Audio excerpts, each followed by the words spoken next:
मुआविया, काफिरों ने उसको मार दिया, खत्म कर दिया, कत्ल कर दिया। खंसा अपने भाई मुआविया की याद में बूढ़ी हो गई, बार बार उसको याद करती रही। खंसा का दूसरा भाई था सख्र, खंसा का दूसरा भाई था सख्र। सख्र ने अपने भाई मुआविया का बदला लेना चाहा, दुश्मनों को पता चल गया, दुश्मनों ने खंसा के दूसरे भाई सख्र को भी कत्ल कर दिया। जब सख्र भी कत्ल कर दिया गया तो खंसा अपने दोनों भाइयों की जुदाई में परेशान हो गई। उसने शेर पढ़ना छोड़ दिया, लेकिन अपने भाई की जुदाई में जो वो शेर पढ़ा करती थी, उस शेर से आपको अंदाजा होगा कि सख्र के मरने के बाद खंसा को कितनी तकलीफ हुई। वो जब भी सूरज निकलता था और सूरज गुरूब होता था तो खंसा कहती थी, युज़क्किरुनी तुलूउ शम्सी सख्रा अज़कुरुहु लिकुल्लि गुरूबि शम्सिन। अरबी का ये शेर पढ़ा करती थी खंसा, आए सूरज तू क्यों निकलता है, आए सूरज तू क्यों तुलू होता है, आए सूरज मत निकला कर, आए सूरज तू क्यों चमकता है, तू मत चमका कर।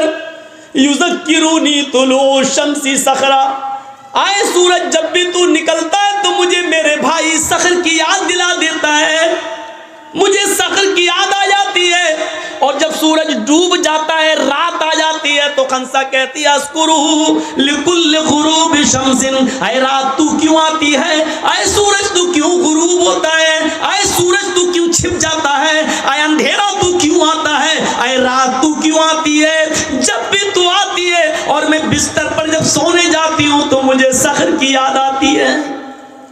समझ रहे मतलब?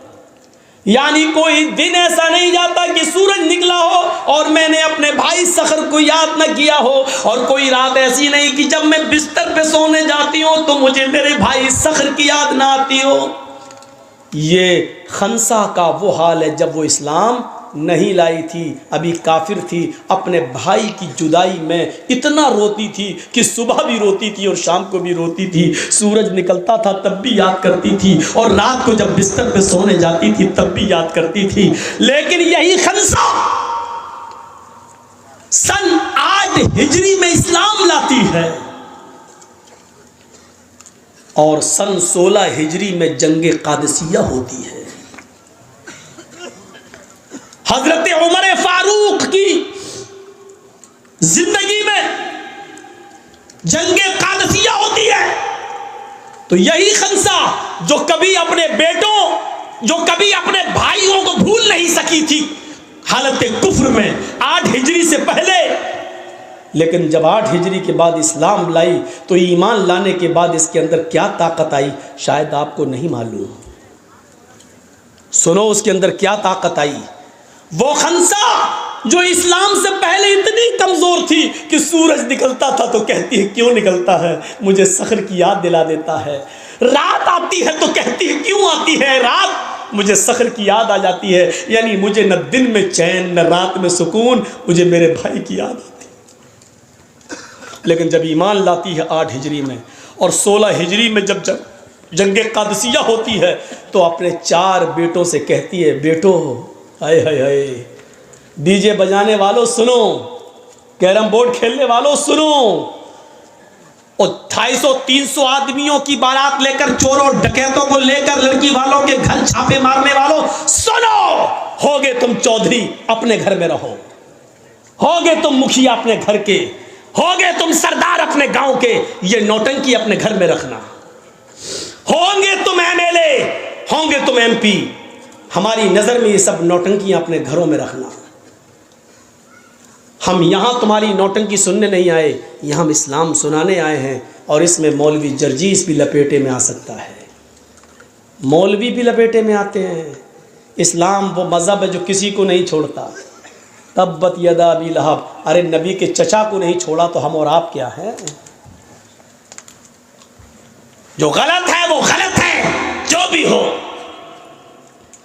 अभी कोई लड़का किसी लड़की को लेके भाग जाए, पंचायत बैठ जाएगी, सरदार जी आएंगे पंचायत करने के लिए, और दोनों तरफ की बातें सुन के क्या कहेंगे, सब 8 दिन के बाद लड़की को लेके आया तुम्हारा लड़का, चल 2 लाख रुपए लड़के वाला लड़की को देगा। होता कि नहीं होता फैसला? ऐसा फैसला करने वाले सरदारों, कयामत के दिन अपनी गर्दन अल्लाह के अजाब में डाल चुके हो तुम।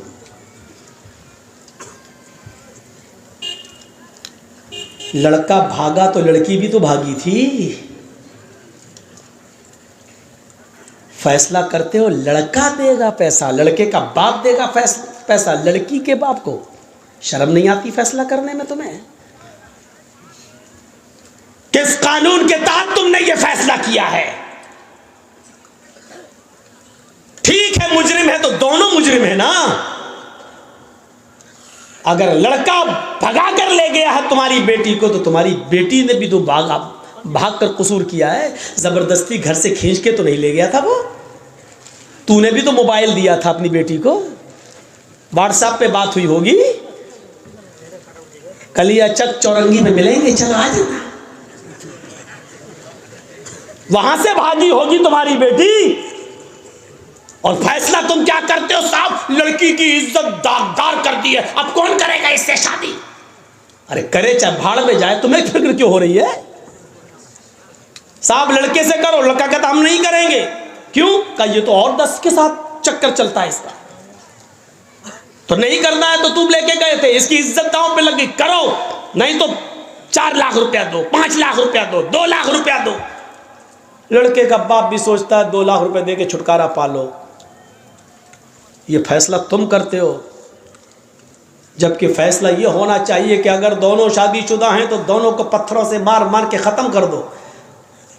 दोनों कुंवारे हैं तो दोनों को 100-100 कोड़े मारो, और 1 साल के लिए मौजमपुर, लखीपुर, श्री रामपुर सब बाहर निकाल दो, इनको घर में घुसने मत दो। 1 साल के लिए डिस्ट्रिक्ट मालदा में इनकी शक्ल न दिखाई दे, वो भी कब? 100 कोड़े दोनों को मारने के बाद।